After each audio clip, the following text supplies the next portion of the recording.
ठीक।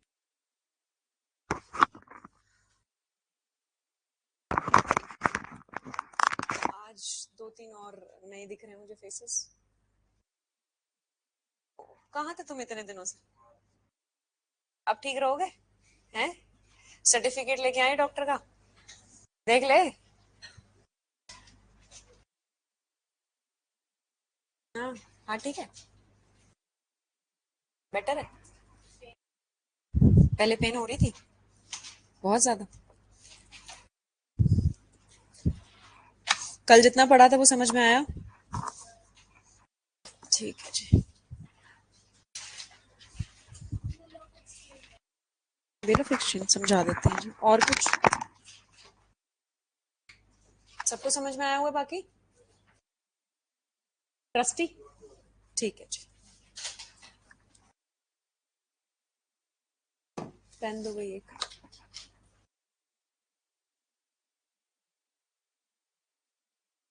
Online students को भी है कोई प्रॉब्लम?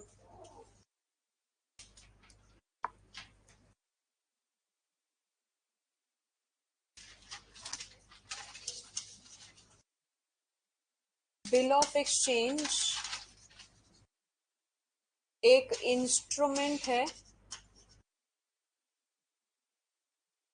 मीन्स एक ऐसा रिटन डॉक्यूमेंट है जिसके थ्रू हम लोग प्रॉमिस में एंटर करते हैं कि हम अमाउंट जो है देंगे, बट वो अमाउंट हम एब्सोल्युटली देंगे, स्पेसिफाइड सम ऑफ मनी होगा नहीं होगा, वो बिल ऑफ एक्सचेंज की बात नहीं करता। बिल ऑफ एक्सचेंज में सिर्फ क्या है, इंक्लूसिव डेफिनेशन ऐड की गई है। इंक्लूसिव डेफिनेशन का मतलब कि सिर्फ और सिर्फ वो ये बता रहे हैं कि इसके अंदर एक हुंडी आती है जो हमने कल डिस्कस किए थे, और एक आपका चेक। चेक जो है आपका, जो आप प्रेजेंट करते हो बैंक्स में, वो भी एक बिल ऑफ एक्सचेंज ही है जिसके थ्रू एक पर्सन प्रॉमिस करता है दूसरे पर्सन को पेमेंट देना। तो ट्रस्टी के ऊपर एक सेकंड नाम है, ट्रस्टी के ऊपर में ट्रस्टी की डेफिनेशन में हमने बोला था कि ये 3 लोग ट्रस्टी नहीं होते, बाकी सब ट्रस्टी होंगे, बट ये 3 लोग ट्रस्टी नहीं होंगे। कौन कौन से ऐसे लोग हैं जो ट्रस्टी नहीं है? पहला बेनामीदार। बेनामीदार समझ में आया हुआ? वाइट में कन्वर्ट करता है ऑनस्टेंसिबल ऑनर। ठीक, मींस जो रियल ऑनर नहीं होता, बट वो डॉक्यूमेंट्स में रियल दिखता है।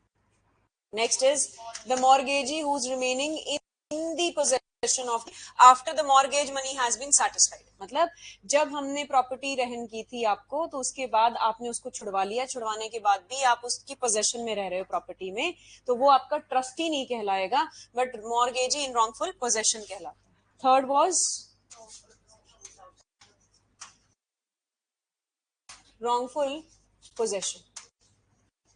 अब ये पोजेशन में क्या मैंने एग्जांपल दी थी? टेनेंट वाली एग्जांपल दी थी कि अगर टेनेंसी एग्रीमेंट खत्म हो जाए आप लोगों का, स्टिल आप उस जगह पे रह रहे हो, तो उसके हिसाब से वो रॉन्गफुल पोजेशन में माना जाएगा। रॉन्गफुल पोजेशन का मतलब कि यहाँ पे वो पर्सन जो है वो ट्रस्टी नहीं बनेगा एट एनी कॉस्ट। राइट, आप समझ में आए? ट्रस्टी में ये 3 ट्रस्टी नहीं है, डेफिनेशन नहीं दी गई है। ट्रस्टी की डेफिनेशन इंडियन ट्रस्ट एक्ट की करेंगे। हाँ जी, जरूरी नहीं है डिफाइन वर्ड हमेशा हर एक में आए, अमेंड भी हमेशा हर एक में आए। यूनिवर्सल लॉ होता है कि अमेंड तो होगा ही होगा, डिफाइन कहीं ना कहीं पे कुछ डेफिनेशंस होंगी। अगर यहाँ पे हमने डिफाइन नहीं किया तो हमारे पास एक पूरा प्रोविजन है, एक एक्ट है जो कि जनरल क्लॉजेस एक्ट है, जिसमें हम सारी डेफिनेशन देख सकते हैं। Any other question? No? Now questions में कुछ रह गया था हमारा? नहीं रह गया था? ठीक है, अब आ जाओ आप doctrine of latches, doctrine of prescription के ऊपर।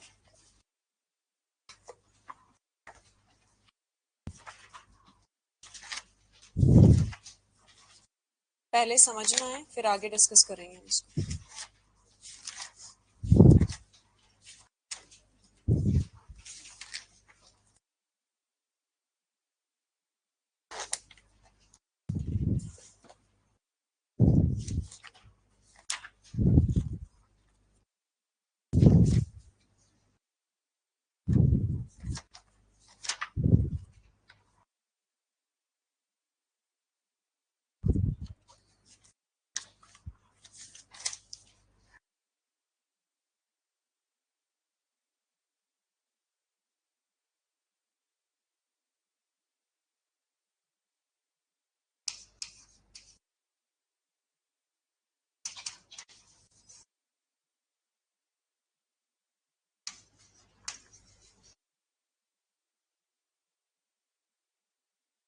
डॉक्ट्रिन ऑफ लैचेस और डिले। जनरली लिमिटेशन एक्ट, चाहे वो पुराना कोई भी हो, अभी तक का जितना भी लिमिटेशन एक्ट है, वो किस चीज को डील करता है कि अगर आपका कहीं पे भी डिले हुआ है, उसकी कॉन्डोनेशन को, the basic purpose of the limitation act. So for that matter what we have to see is कि आपकी लैचेस की डॉक्ट्रिन, डिले की पुराने टाइम पे जो आपके रूल्स थे वो रूल्स अभी भी हैं, जहां पे आपने सुना होगा इक्विटी एंड गुड कंसाइंस। जहां पे आपका स्टैट्यूटरी प्रोविजन नहीं होगा ना, वहां पे आप किस रूल से गवर्न होगे, that is your justice, equity and good conscience. Justice, you all know that you have to do the justice towards the particular person, and equity means on an equitable basis, more or less equality के grounds पे। And good conscience means जो आपको अपनी prudence के हिसाब से सोचने पे कहेगी, जो आजकल हम कहते हैं ना जुडिशियल प्रूडेंस, तो वो judicial prudence means your good conscience कि आप कैसे डिसीजन दो। तो कहीं पे भी पुराने टाइम पे अगर एक्सप्रेस प्रोविजन नहीं होता था या किसी एक टॉपिक पे लॉ नहीं होता था, तो हम इन 3 रूल से गवर्न होते थे पुराने टाइम पे। Because we were governed by the Britishers, तो हम लोगों के कॉमन कोर्ट्स भी चला करते थे, England courts, common England courts, और उस हिसाब से हम कॉमन लॉ भी फॉलो किया करते, उसी के हिसाब से हम यहाँ पे भी इंस्पायर्ड है। इफ यू रिमेंबर 1877 या 1908 का लॉ ले लो, तो 1908 में हमें इंडिपेंडेंस नहीं मिली थी, तो हम लोग कौन से रूल से गवर्न होते थे, जो ब्रिटिशर्स के कुछ कुछ हद तक रूल सिमिलर थे, उनके साथ हम यहाँ पे गवर्न होते थे। फिर हमने इसको मेजरली अमेंड किया 1963 के एक्ट में, जो कि after the commencement of the Indian constitution था, moreover after this independence of our India nation. अब ऐसे केसेस के अंदर जो डिले और लैचेस की डॉक्ट्रिन थी वो आज भी है। वो प्रिस्क्रिप्शन के हिसाब से क्या कहते थे उस टाइम पे कि जो डिले और लैचेस, नहीं चल रहा, क्या नहीं चल रहा है? Am I audible? I think it's working. चल रहा है? हाँ,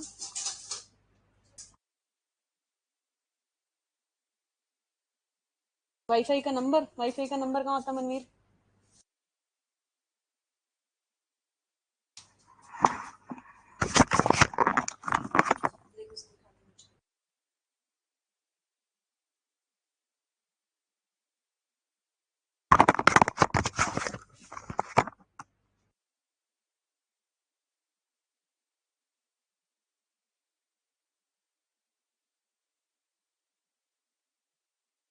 प्लीज आ जाए तो बात ही क्या है ना।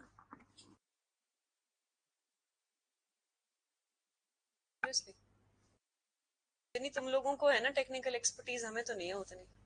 हम तो रह गए सॉफ्ट कॉपी वाले हो। सॉफ्ट कॉपी भेज दो, हम इवैल्यूएट कर देंगे। हम कहेंगे नहीं, हमें हार्ड कॉपी दे दो, हम तब इवैल्यूएट करेंगे। ठीक है, तू खुश है आज? बताओ, फिर भी खुश है कह रहा है?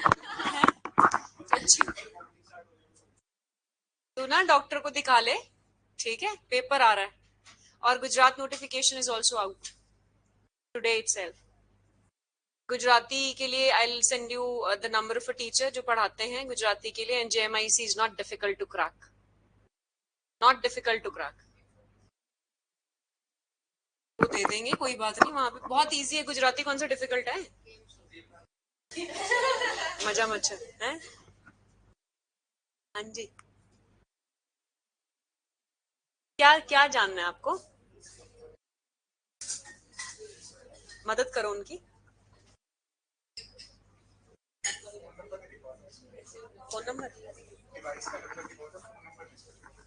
फोन नंबर नहीं, बिल के लिए चाहिए। बिल के लिए आईडी वाईडी होगी मंदिर। इनवॉइस होगी उनके पास।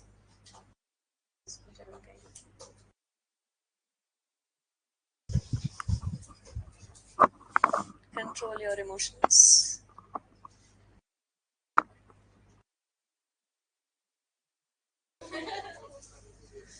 इसमें एनर्जी कुछ नहीं है, एनर्जी ड्रेन होगी इसकी। ओआरएस मंगाते थे, it's better you be on liquid diet, that's it, except coffee.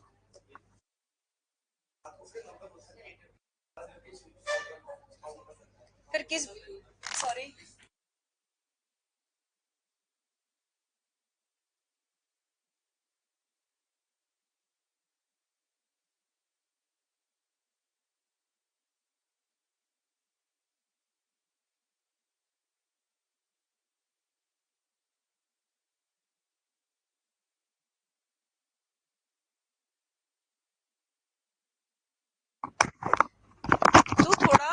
ध्यान से चीजों को देख, you should not take it for granted, it will take you for granted after a year or so.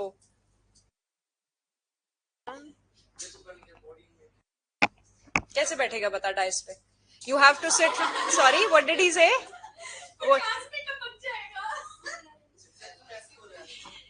9:30 till 5:30 you have to be there. How will you manage the workload? There's a lot of stress. How will you pass the judgments?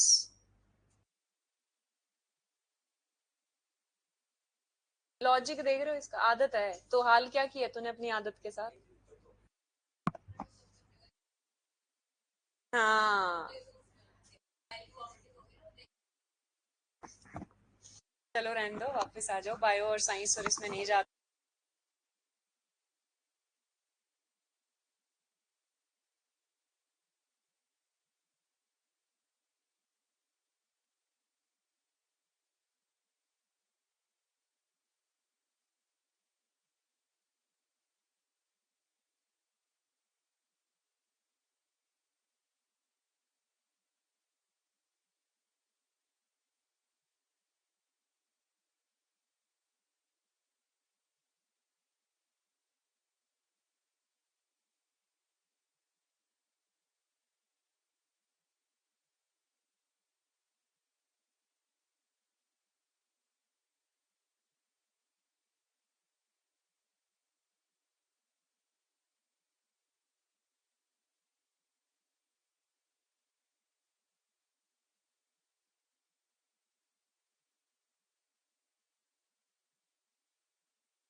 हाँ जी, now Audible.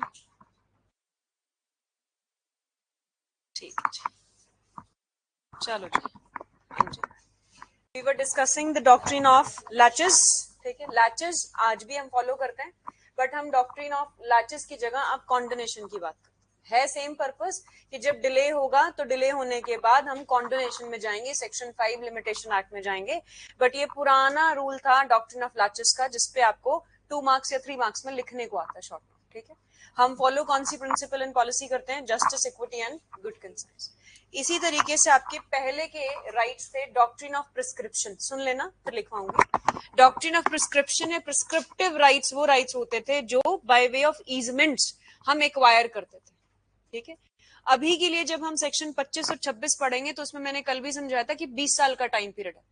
पुराने judicial system के हिसाब से, पुराने statute के हिसाब से आपका 10 साल का सिस्टम हुआ करता कि अगर हमें by way of an easement prescription rights को अवेल करना है तो हमें 10 साल के लिए अनइंटरप्टेड पीसेबल एंजॉयमेंट चाहिए. जैसे ही वो अनइंटरप्टेड पीसेबल एंजॉयमेंट आ जाएगी तो 10 साल कंप्लीट हो जाएंगे. We can go for the suit for declaration for the easementary rights. But अभी जो टाइम है that has been expended and the time period right now is 20 years. Clear है? So earlier the prescription was 10 years, now it is 20 years. ठीक है, अब इसके ऊपर लिखो पहले पैराग्राफ ऑफ द इंट्रोडक्शन. लिखो इंडियन जुडिशियल सिस्टम, ये हिस्ट्री है लगा लो. उसके बाद डॉक्ट्रिन ऑफ लैचेस, फिर डॉक्ट्रिन ऑफ प्रिस्क्रिप्शन आ जाएगी. ठीक है, Indian judicial system follows the rules of equity, follows the rules of equity in the court in the court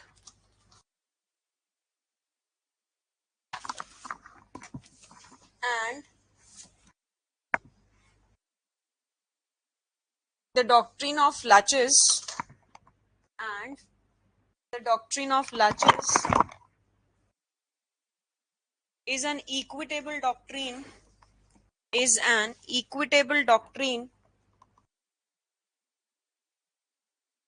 which is based on a maxim vigilantibus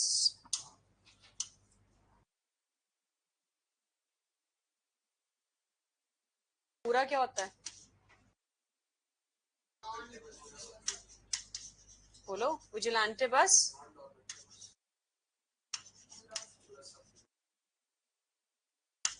not डॉर्मेंटे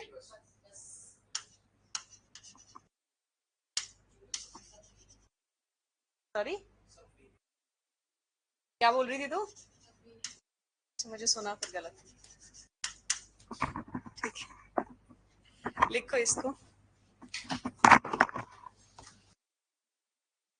ये maxim तो लिखो इसके साथ नीचे change कर लो जहां पे ज्यूरे लिखा है वहां पे लिखो एक्विटस ACUI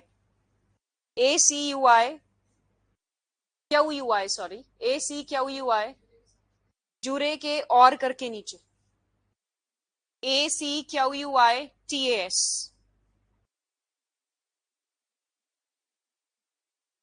ठीक है नाउ इसका मीनिंग क्या होता है anyone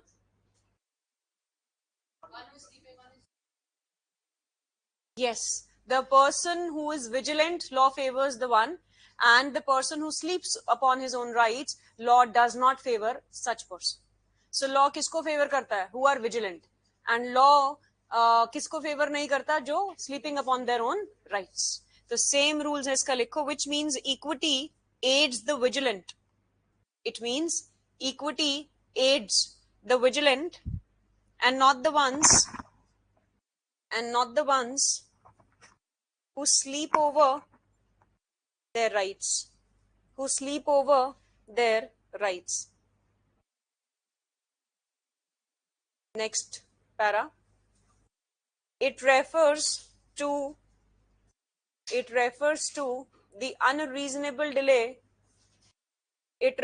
to the unreasonable delay.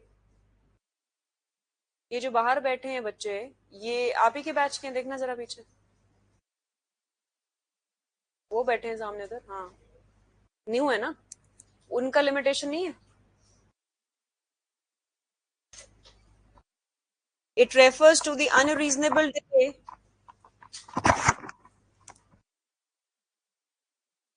क्या हो गया वृत्ति Not audible? Am I audible now? Vritti, please check your connection then. It refers to the unreasonable delay in enforcing a claim that is a legal claim,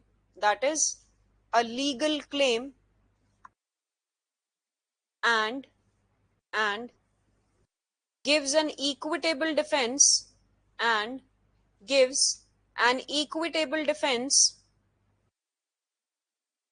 to the opposite party,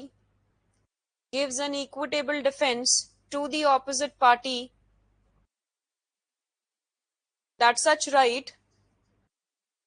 such right which the party had to invoke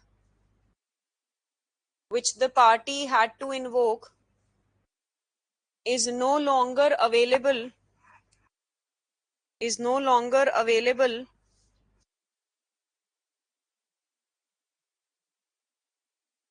to him as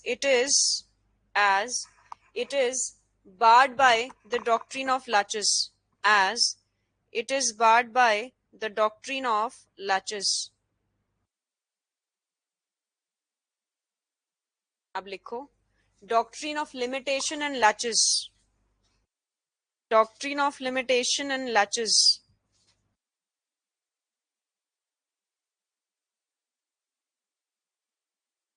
The former is based upon the public policy and utility,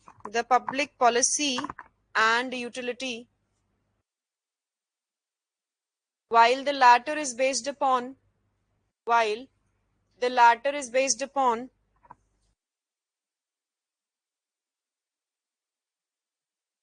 the equity,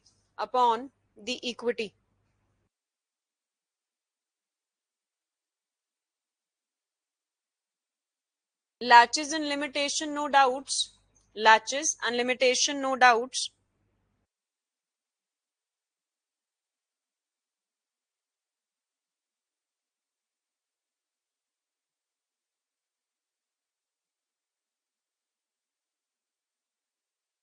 Deprives the plaintiff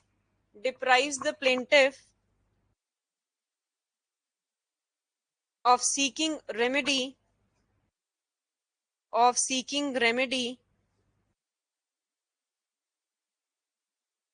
however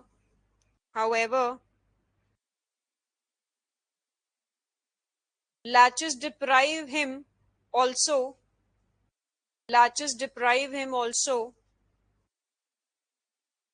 the general principles of equity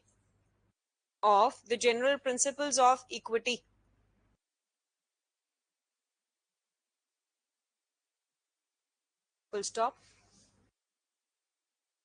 The deprivation of the plaintiff's remedy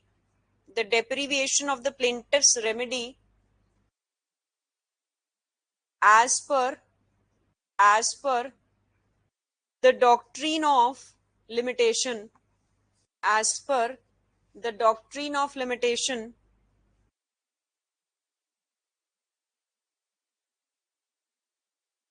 can be done only by an express provision of law.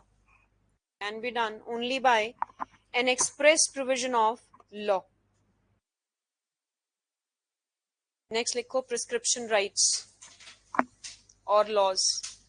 Prescription rights or laws.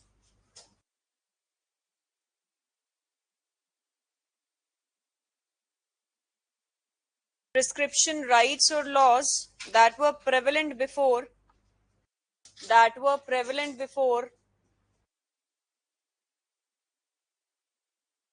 the commencement of the Indian Limitation Act,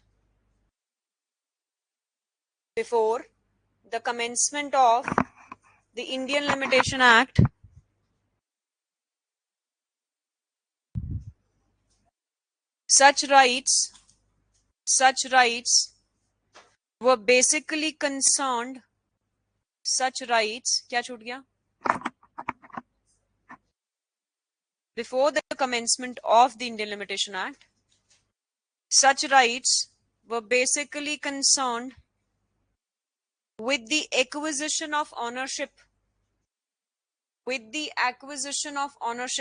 Was it part 4? कल पढ़ा था ना? Acquisition of ownership for an uninterrupted period of 10 years.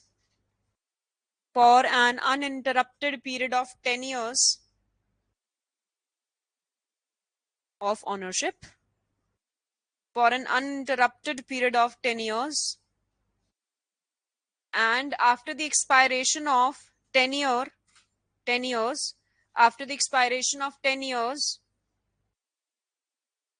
the remedy as well as the right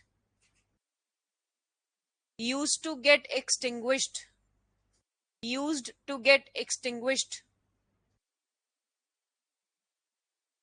Full stop. कोशिश करिएगा अपने हर एक subject के notebooks को अलग रखिएगा. अगर इतना मोटा रजिस्टर लगाया है तो एक और माइनर लॉ इसके अंदर इनकलकेट हो सकता है, but otherwise try to keep each and every notebook of every subject separate, and only one pen should be used, that you will be using it for mains also. You can use gel pen, but that should be waterproof. You can use any ball pen because they are waterproof as such. So कोई भी जिससे आपकी speed बढ़ जाए, और एक ही रखिएगा ताकि बाद में आपको चेंज करने की जरूरत ना पड़े। अभी एक्सपेरिमेंट कर सकते हो, बाद में एक्सपेरिमेंट मत करना। These things were for new students, पुराने वालों को पता है ये चीज। नेक्स्ट आ जाओ, इसके आगे लिखो however after the introduction of the limitation law, however after the introduction of the limitation law, it expressly provided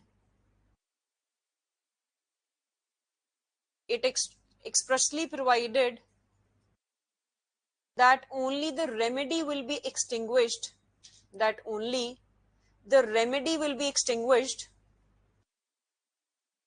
and not the right,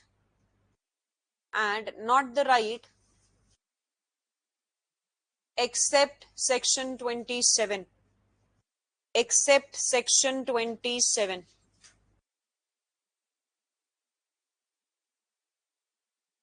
of the said act. Said act means the Limitation Act 1963. Next आ जाओ। इसके बाद आपने कल लिख लिया था that limitation act is a procedural law as it provides complementarity to CPC. लिखा था कल कि नहीं? ठीक है, आगे लिखो। Before 1859, that's a next paragraph, separately should be written. Before 1859, the law of limitation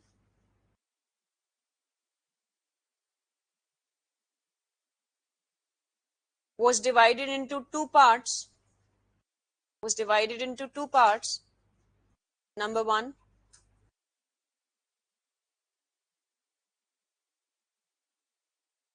the law administered by royal charter in three presidency towns. Administered by royal charter in three presidency towns. What were they? Next, second, administered by regulation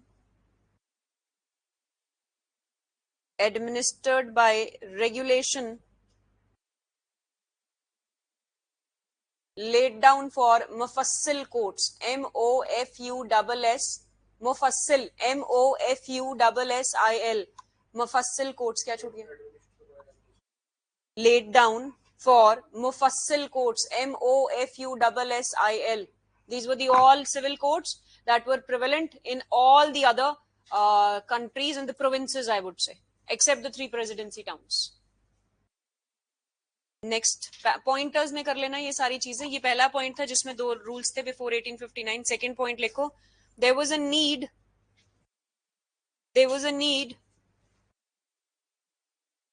of a uniform law of limitation. There was a need of uniform law of limitation due to which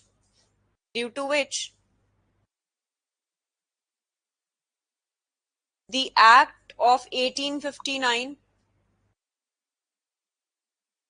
then in 1871, then in 1877, 1908, and finally 1963 Acts were introduced. Now it was introduced. 1963 Act was introduced. और ऊपर वाले सारे थे, मतलब starting from 1859, then 1871, 1877, 1908 and 1963. This is the fifth enactment of the law of limitation. ठीक है जी। और उससे पहले आपके डिवाइडेड थे कि प्रेसिडेंसी टाउन्स का अलग लिमिटेशन है और यहाँ का अलग लिमिटेशन रहेगा, बट एज सच यहाँ पे नहीं है। अब एक universal law of limitation applicable होता है सिविल लॉज में, that is the limitation act 1963। Third point, the reason of the limitation act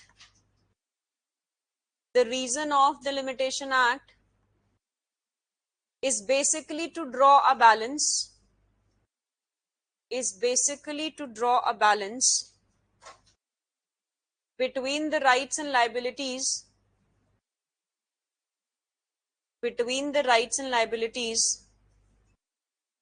of different persons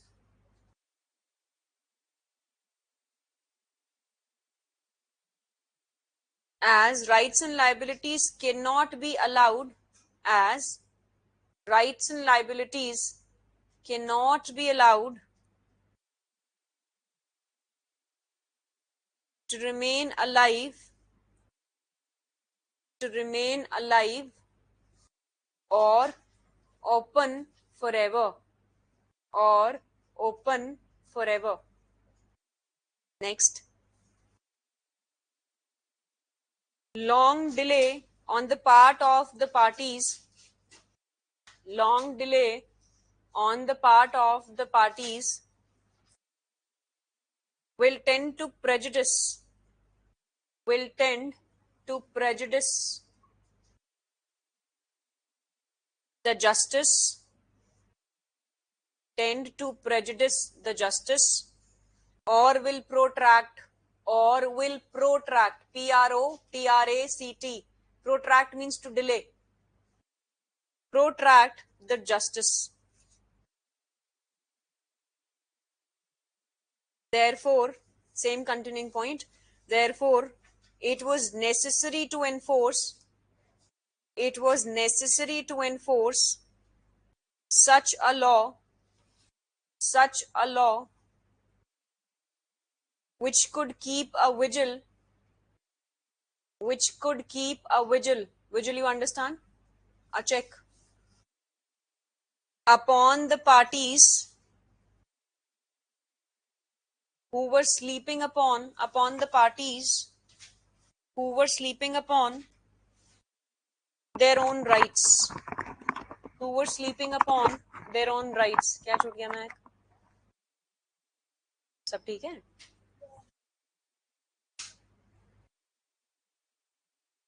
Next point, Limitation Act is exhaustive in nature. Limitation Act is exhaustive in nature. From which word you derive this exhaustiveness? Next point, Limitation Act being procedural in nature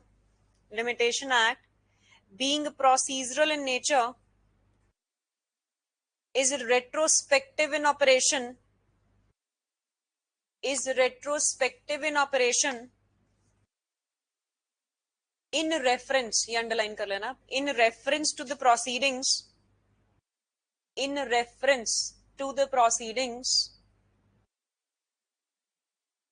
from the date of its enactment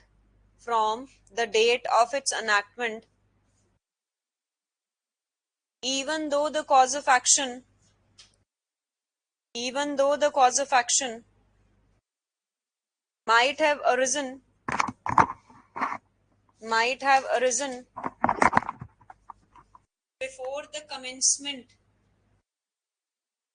before the commencement of the act.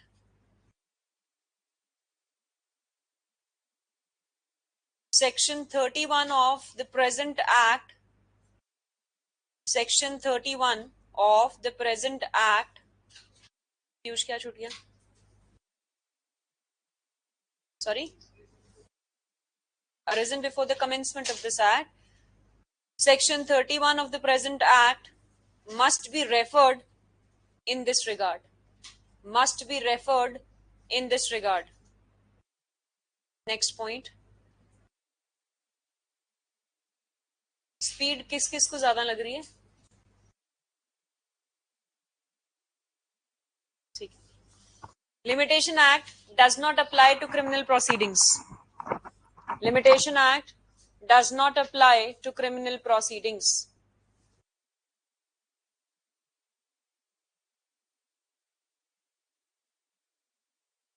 Next, this is very important for your understanding, this point. Limitation Act applies to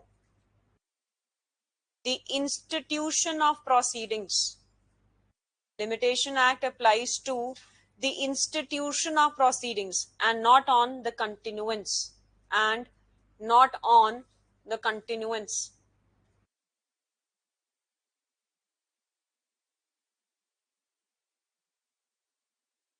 institution of proceeding and not on the continuance. Next, last point. Limitation Act applies to a proceeding in a court.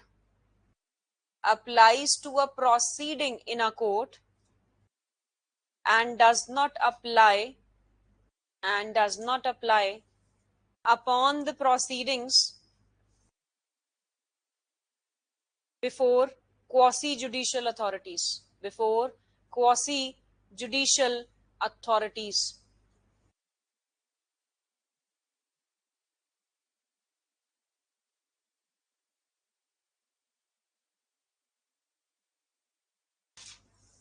अब एक छोटा सा question आप लोगों के लिए.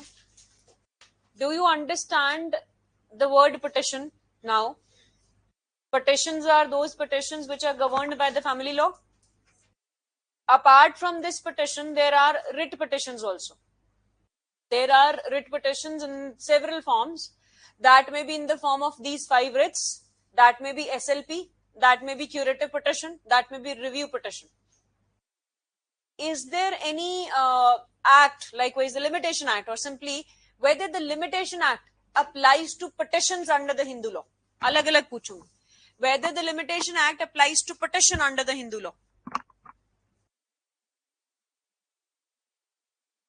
Yes. What about divorce and desertion and cruelty grounds? Within how many days the petition for divorce has to be filed?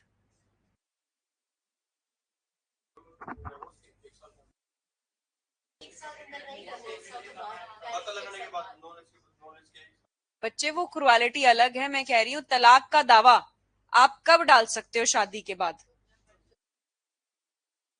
So there is no limitation with regard to the marriages. 29.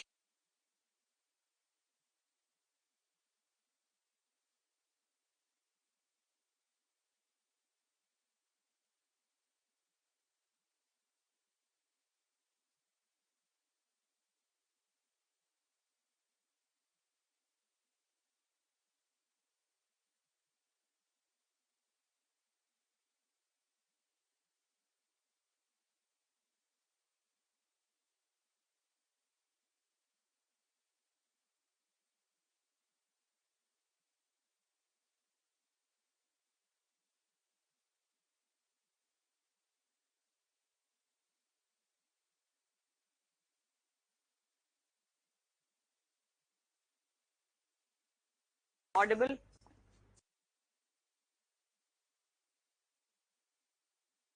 हाँ जी है. 29(3) states. अभी 29(3) पे ही हैं हम लोग. 29(3) states का क्या करता है कि मैरिज और डिवोर्स पे लिमिटेशन एक्ट नहीं लगेगा. ठीक है.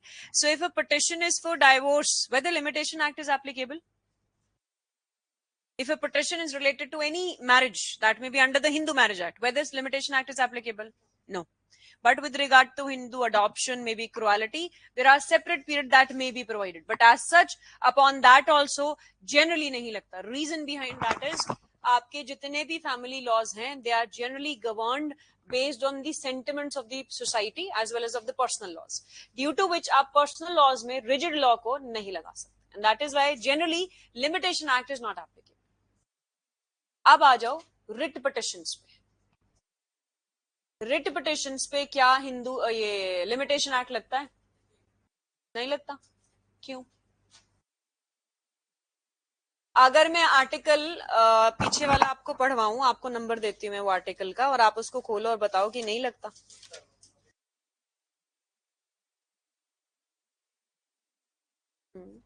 रिव्यू पिटिशन पे लगता है. 30 डेज का टाइम पीरियड नहीं होता बच्चे रिव्यू डालने के लिए? लगता है ना. Revision, criminal writ petition, civil writ petition, of course लगेगा. बच्चे हेबिस कॉर्पस के ऊपर टाइम पीरियड पे नहीं लगता. कुछ रिट पिटिशंस हैं, कुछ रिट पिटिशंस नहीं है. तो तेरा स्ट्रेट आंसर यस नो में से कैसे हो सकता है? तेरा 5 रिट्स नो. हेबिस कॉर्पस को हम अलग कर देते हैं, फिर तो हम मान सकते हैं कि हाँ जी रिट पिटिशन में टाइम पीरियड हो सकता है. But with regard to habeas corpus नहीं हो सकता. If you read article 133 here, पीछे के कॉलम्स देखो, निकालो 133 जो पीछे शेड्यूल है, लिखा है to the Supreme Court for special leave to appeal 60 and है टाइम पीरियड, ठीक है। बट इसके ऊपर भी बहुत सारी divisions. General rule is limitation act does not apply to writ petitions. General rule प्री में आता है, आपने लिखना है it does not apply to writ petitions, ठीक है। Nor does it apply to SLP except these cases, ठीक है। तो आप लिखो यहाँ पे केस का नाम श्रीमती राजमाता विजय राजे सिंधिया। कहाँ का है ये सिंधिया?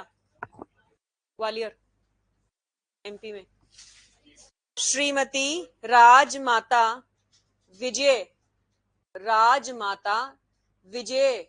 VIJAYE, ठीक है, विजय। आगे है इसका राजे सिंधिया की स्पेलिंग यस SCI, ठीक है। वर्सेस स्टेट ऑफ यूपी है यहाँ, not MP। That's 1986 supreme court. Shrimati Rajmata Vijay Raje Scindia versus state of UP 1986 supreme court. लिखो इसमें the Supreme court has held that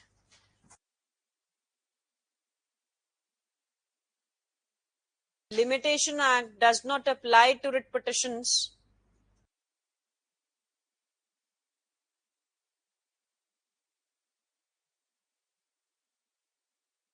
nor does it apply to other petitions as a general rule.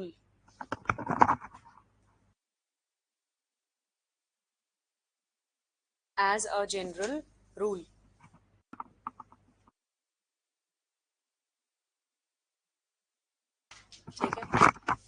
But जहां पे भी writ petitions पे question आए, straight forward no है। अगर SLP पे आए तो आप आर्टिकल 133 के रेफरेंस में पीटी में यस कर सकते हो। थोड़े से डाइसी ओपिनियंस होते हैं पीटी के लिए, तो इसीलिए समझा रही हूँ बार बार कि अगर मैं आर्टिकल 133 पढ़ूं और अगर वो आपसे रीजनिंग मांगते हैं ना, जैसे चैलेंज हो जाता है आपका MCQs और वो रीजनिंग मांगते हैं, तो आप आर्टिकल 133 की रीजनिंग दे सकते हो कि यहाँ पे टाइम पीरियड प्रोवाइडेड है, तो SLP पे लिमिटेशन एक्ट लगता है, but not to the writ petitions as a general rule, ठीक है। ब्रैकेट्स में कहीं पे अपनी लैंग्वेज में ये चीज लिख लेना, ताकि बाद में कह दो कि मैम आपने लिखवाया था सबके लिए ही नहीं लगता, तो हम तो नो कराए आंसर। रिट पिटिशंस पे स्ट्रेट फॉरवर्ड नो करके आना है पीटी में, लेकिन अगर वो SLP पूछते हैं तो यस नो, और अगर उन्होंने लिखा है यस अंडर सर्टेन सर्कमस्टांसेस तो आप वो मार्क करके आओ। क्लियर? नेक्स्ट आ जाओ आप।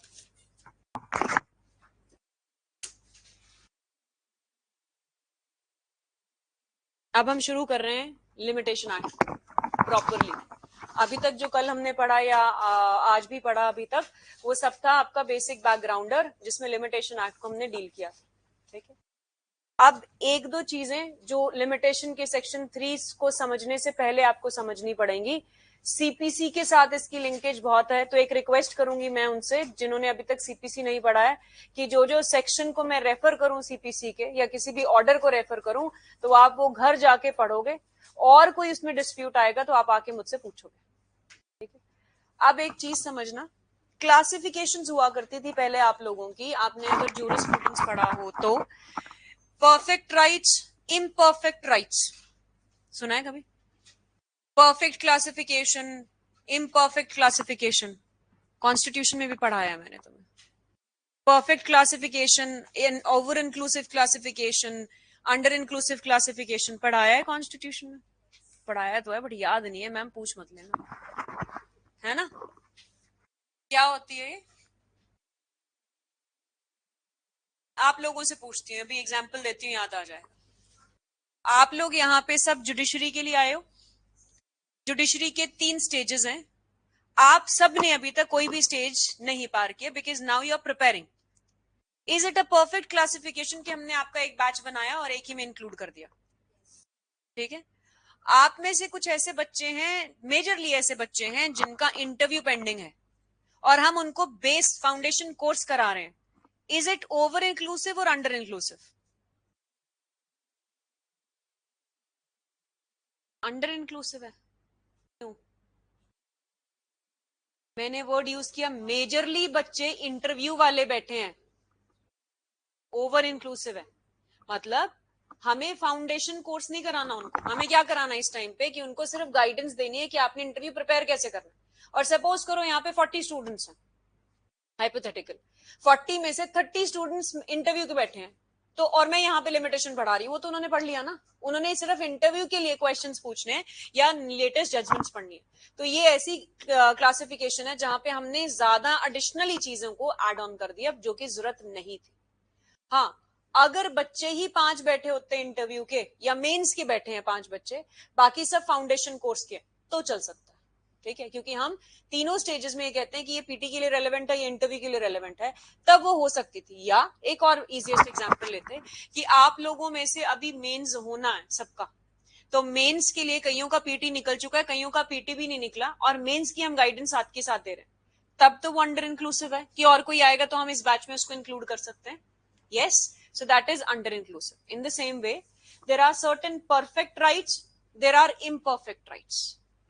जो आपका लिमिटेशन एक्ट है वो परफेक्ट राइट्स में से इम्परफेक्ट राइट्स बनाता है अगर लिमिटेशन उसको बार करता है. A right which was very much perfect in you has now become an imperfect right, and the reason behind that is because the remedy is extinguished. आप समझो रेमेडी क्या होती है, कैसे लेते हो आप लोगों का इस क्लास में बैठने का हक है. You have a right to sit in the classroom. I have violated that right and I have sent you out from the class, means I have sent you out of the class. In that case, your right is violated. Yes or no? You can always file a suit against me, है ना, within say 3 years. 3 years. That right to file a suit is intact. It is a perfect right for you people. लेकिन up till 3 years. After 3 years, your remedy to seek any kind of relief against me is barred by law. Why barred by law? क्योंकि 3 साल का time period था, 3 साल में नहीं डाला, अब आप नहीं डाल सकते. दैट मीन्स जो राइट परफेक्ट राइट था ना 3 साल के दौरान, वो अब इम्परफेक्ट राइट हो गया. इम्परफेक्ट राइट का मतलब यहाँ पे कि आपकी रेमेडी एक्सटिंग्विश होगी, आपका राइट एक्सटिंग्विश नहीं कर रहे. राइट का मतलब आप तब भी बैठ सकते हो क्लास में, आप डिवाइन के स्टूडेंट कहलाओगे, लेकिन आपका जो मेरे अगेंस्ट रेमेडी लेनी थी, चाहे तो वो रीइंस्टेटमेंट थी, चाहे वो कंपनसेशन थी, वो आपकी बार्ड हो गई. क्यों बार्ड हो गई? क्योंकि आपने रिलीफ जो है वो क्लेम नहीं करी. कितने टाइम के अंदर? अंदर 3 साल के अंदर. Now, when I'm using these two words, remedy and relief, CPC people knows that कि what is the difference between remedy and relief, but आप लोगों को शायद नहीं पता होगा. Do you think that is there any difference between remedy and relief, the new students? Is there any difference or they are interchangeable? Please feel free to answer. Don't worry, don't think कि आपको जज किया जाएगा. Yes or no? नहीं आता कोई बात नहीं, यहाँ पे सीखने ही आए हो, सिखाने थोड़ा ना आए हो. बताओ.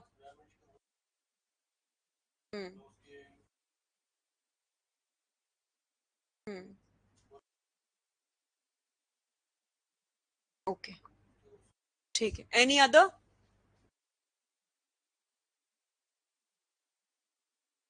हम्म. Okay. To a similar extent, you are right. Not in. Sorry, relief is? Okay. हाँ जी, any other? No? अच्छा, ये तो बता दो, रिलीफ और रेमेडी आपके हिसाब से सेम लगती थी आपको पहले, इंटरचेंजेबल वर्ड्स लगते हैं? नहीं, अलग अलग लगते हैं. डिफरेंस क्या है? Remedy is what is provided under the substantive law. 73 section is the best example of the Indian Contract Act. What do you seek? The remedy of compensation, right? The moment that remedy, ध्यान से सुनना, the moment that remedy is claimed and granted, it gets converted automatically into a relief. जो मैं मांगूंगी वो भी relief है, जो court मुझे देगा वो भी रिलीफ है, लेकिन मैं मांग क्या रही हूं? रेमेडी. तो जो मैं मांगती हूं वो रेमेडी है, लेकिन जब मैं मांग रही हूं वो रिलीफ बन जाएगी। जो कोर्ट मुझे ग्रांट करेगा वो भी रिलीफ है। So what ever is claimed, आप कभी भी प्लेन्ड देखना, ब्रीफ्स देखना वकीलों के, उसमें लिखा है तो द रिलीफ क्लेम्ड इज, कभी भी रेमेडी क्लेम्ड नहीं होता बच्चे। रेमेडी जो सब्सटेंटिव लॉ प्रोवाइड करता है, रिलीफ जो आप मांगते हो और कोर्ट आपको ग्रांट करता है। सो दैट इज वाई जब भी मैं ऐसे वर्ड्स यूज करूंगी, यहाँ पे मैंने बोला ना कि रेमेडी और रिलीफ, तो वो ऑटोमेटिकली फेज के साथ चेंज होते चले जाएंगे। तो क्या right, perfect right imperfect right में कैसे बना? पार हो गया। आपका राइट था, आपका रेमेडी मांगने का राइट था कि we should be reinstated in the class. आपको 3 साल के अंदर अंदर वो मांगना था, आपने नहीं मांगा, तो जो राइट परफेक्ट था वो इम्परफेक्ट बन गया। अब एक और simple example, you have been dispossessed from the property and you want to file a suit for the possession of the property, not ownership, the possession of the property. 12 साल के अंदर सूट डालना था, 12 साल के अंदर आपने सूट नहीं डाला। क्या आप 12 साल के बाद, फॉरगेट अबाउट द कॉन्डोनेशन अभी के लिए, आप 12 साल के बाद ये कह सकते हो दैट मैम के अगेंस्ट सूट डालना है for the possession of the property?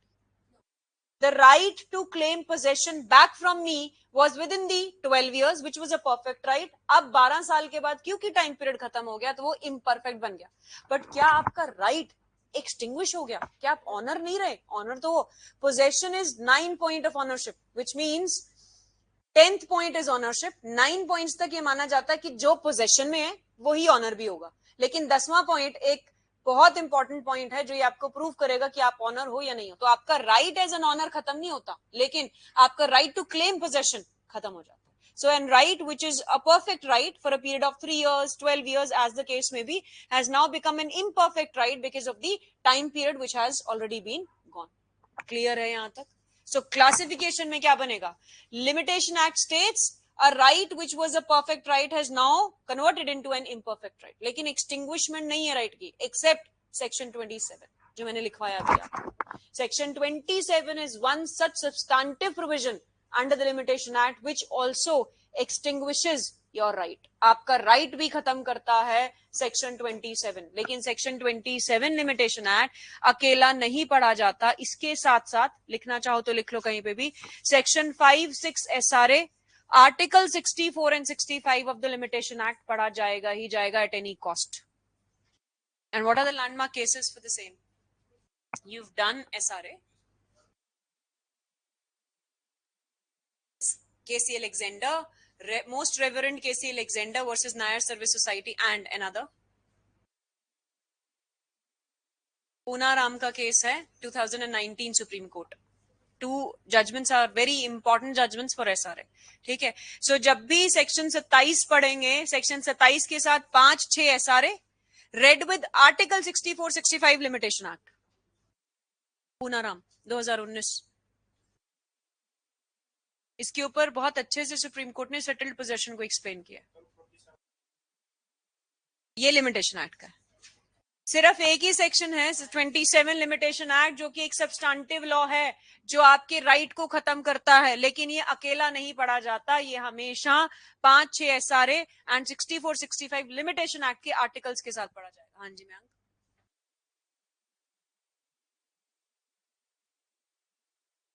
that is not that relevant, only these 2 are the landmark judgments, right? हाँ जी, समझ में आया यहाँ तक? परफेक्ट इम्परफेक्ट राइट समझ में आए सबको? अब सेक्शन 3 पे, सेक्शन 3 को ब्रीफिंग के हिसाब से समझेंगे। अभी है ना टाइम हमारे पास, 150 पे एंड होता है।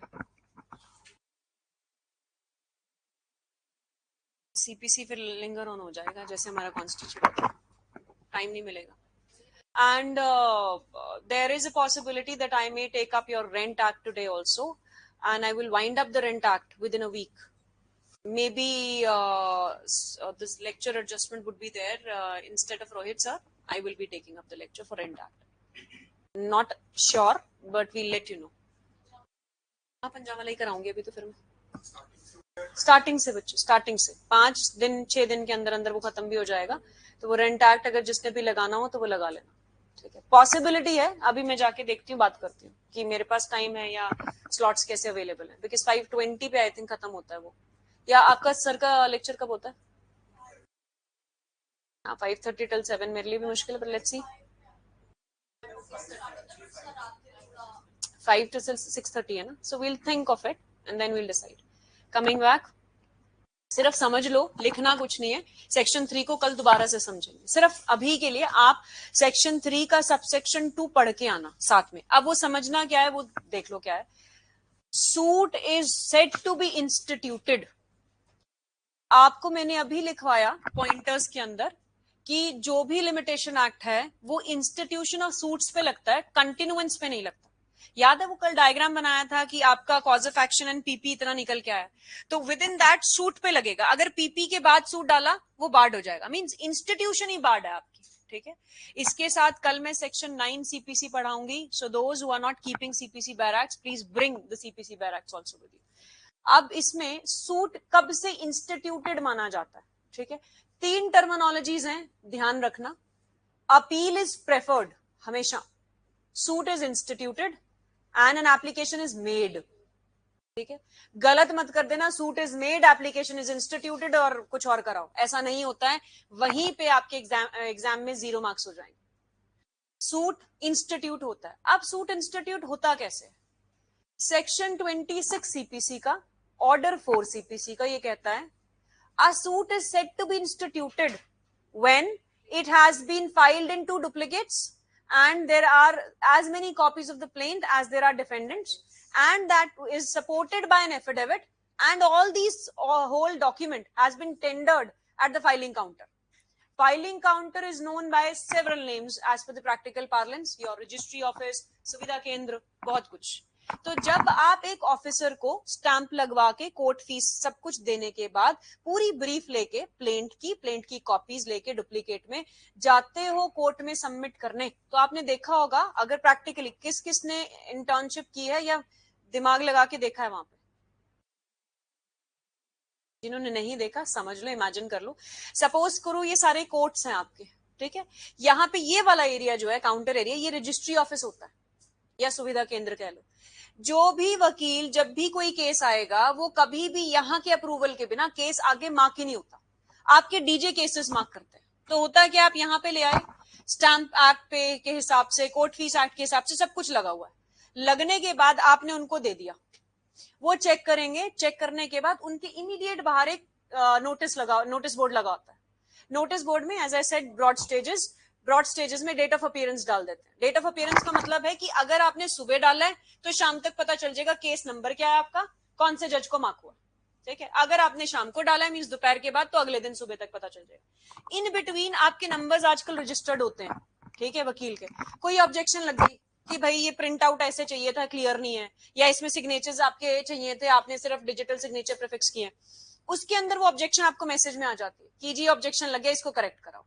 सो दिस इज व्हाट सूट कब इंस्टीट्यूटेड माना जाता है. The moment you submitted to the filing counter. Filing counter में देते ही सूट इंस्टीट्यूटेड. वो अगर लास्ट डे पे भी है फर्क नहीं पड़ता, वो इंस्टीट्यूटेड है. चाहे अगले दिन आपका नंबर आया है, चाहे केस नंबर अगले दिन लगा है, तो आप ये नहीं कह सकते कि नहीं जी सूट बार्ड है मेरा, वो सूट वैलिड होगा. क्लियर है यहां तक? So suit in an ordinary manner. Now this is first thing. It is in an ordinary manner is deemed to have been instituted when it is presented to the proper officer of the court. And here the proper officer means the registry, the counter, right? Second, in case of a pauper means an indigent person. Forma pauperis. आपके orders 33 and 44. दोनों orders indigent person के regarding बात करते हैं. वो कहते हैं कि आज मैंने एक एप्लीकेशन डाली लास्ट डे पे, इसको मैं चार्ट्स के थ्रू कल भी समझाऊंगी. राइट. लास्ट डे था, पीपी लास्ट था आज मेरा. सपोज 18 फरवरी को 2025 को मेरा आज लास्ट डे. आज मैंने सूट नहीं डाला, मैंने क्या डाली, एक एप्लीकेशन डाली कि जी प्लीज मुझे अलाउ किया जाए, बिना कोर्ट फीस के मैं सूट डालना चाहती हूँ, मैं एक फॉर्मा पॉपुलिस हूँ, मैं एक इंडिजेंट पर्सन हूँ, मेरे पास कोर्ट फीस के पैसे नहीं है. कोर्ट उस एप्लीकेशन को डिसाइड करने में 2 महीने लेता है. डिसाइड करने के बाद कोर्ट कहता है कि ठीक है जी आप वाकई में फॉर्मा पॉपुलिस हो, हम अलाउ करते हैं. अब आप कहोगे कि मैम 2 महीने तो एप्लीकेशन सुनी, सूट तो इंस्टीट्यूट ही नहीं हुआ, वो 2 महीने का आपका टाइम पीरियड बार्ड नहीं. इसमें रिलेशन बैक की डॉक्ट्रिन आती है कि जिस दिन एप्लीकेशन डली थी और एप्लीकेशन अलाउड है, माइंड माई वर्ड्स, अलाउड है, वो बैक डेट पे रिलेट कर जाएगी. समझ में आया यहां तक? अभी यही करेंगे. पीछे लास्ट में समझ में आ रहा है? सबसे पीछे. You were laughing on something. What was that? You can share with the class as well.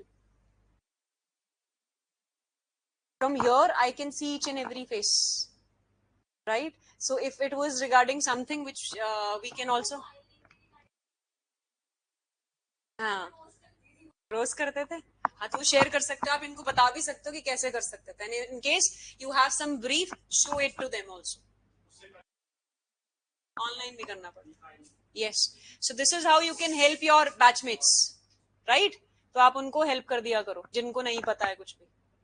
यहाँ तक समझ में आया? We'll stop here today. We'll start section 3 properly tomorrow.